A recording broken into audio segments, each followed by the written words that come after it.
आज हम एक ऐसे विषय पर बात करेंगे जिस शायद ही किसी ने टीवी की बहसों में गंभीरता से लिया हो, लेकिन जो पाकिस्तान और सामाजिक विफलता और अंतर्मिंदगी और धार्मिक राजनीति के खोखलेपन की गवाही देता है। सऊदी अरब में बीते 16 महीनों में 5033 पाकिस्तानी भिखारियों को वापस भेजा है। और सिर्फ सऊदी ही नहीं, इराक, यूएई, ओमान, कतर और मलेशिया जैसे इस्लामिक देशों से भी 5402 पाकिस्तानी नागरिकों को भीख मांगने के आरोप में निकाला गया है। और ये आंकड़े पाकिस्तान सरकार के ही गृह मंत्री मोहसिन नकवी ने संसद में दिए हैं। तो आखिर ऐसा क्या है पाकिस्तान के भीतर जो उसके नागरिक भीख मांगने विदेश जा रहे हैं? क्या ये सिर्फ गरीबी की कहानी है या इसके पीछे कोई मजहबी राजनीतिक मॉडल है या देश को रसतल में धकेल रहा है? आइए देखते हैं आज दूसरा पहलू।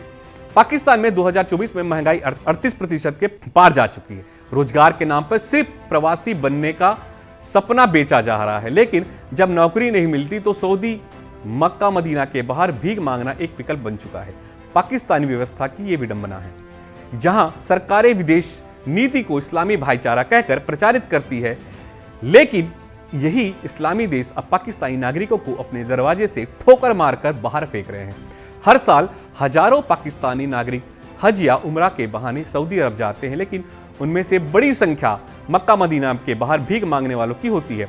सऊदी अरब ने कई बार इस पर सख्त एतराज जताया है। सिर्फ 2024 में ही 4850 पाकिस्तानी भिखारी रिपोर्ट किए गए। ये सिर्फ आर्थिक मुद्दा नहीं, ये धार्मिक स्थल के अपमान का भी मुद्दा है।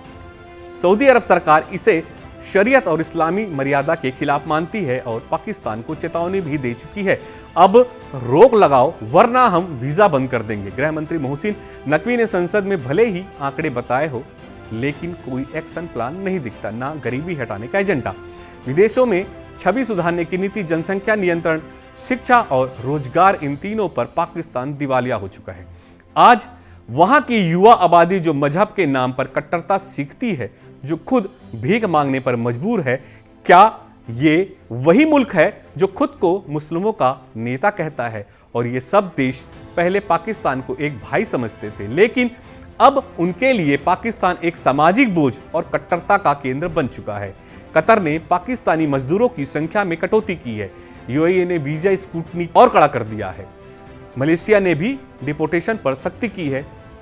ध्यान दीजिएगा, ये सब मुस्लिम देश है, लेकिन अब ये मुल्क पाकिस्तान से दूरी बना रहे हैं, क्योंकि वहां से सिर्फ आतंकी, मजदूर और भिखारी ही एक्सपोर्ट होते हैं। भारत को इस पूरी स्थिति से कई सबक लेने चाहिए। जनसंख्या नियंत्रण नीति की प्राथमिकता, शिक्षा और कौशल विकास पर सतत निवेश, पड़ोसी देशों की असफलताओं से दूरी और सतर्कता। भारत को समझना होगा कि जो मुल्क धर्म के नाम पर राजनीति करता हो और सामाजिक विकास और अनदेखी करता है, वो भिखारी तक एक्सपोर्ट करने लगता है। दूसरा पहलू यह है कि जो मुल्क खुद को कौमी गैरत और इस्लामी शान की झंडा बरदार बताता है, उसकी हकीकत आज भीख के आंकड़ों में दिख रही है। इस्लामी मुल्कों ने पाकिस्तान से कहा है भीख मांगने के लिए मक्का मदीना मत भेजो, लेकिन सवाल यह है कि क्या पाकिस्तान अब भी इस सिर्फ गरीबी का मामला मानता है या अपनी कट्टरतावाद सोच और अव्यवस्थित समाज पर आत्मचिंतन करेगा? भारत को इन हालातों से खुद को दूर रखना होगा और एक बात हमेशा याद रखनी होगी कि धर्म अगर रोजगार नहीं दे सकता तो वो राष्ट्र भी नहीं बना सकता।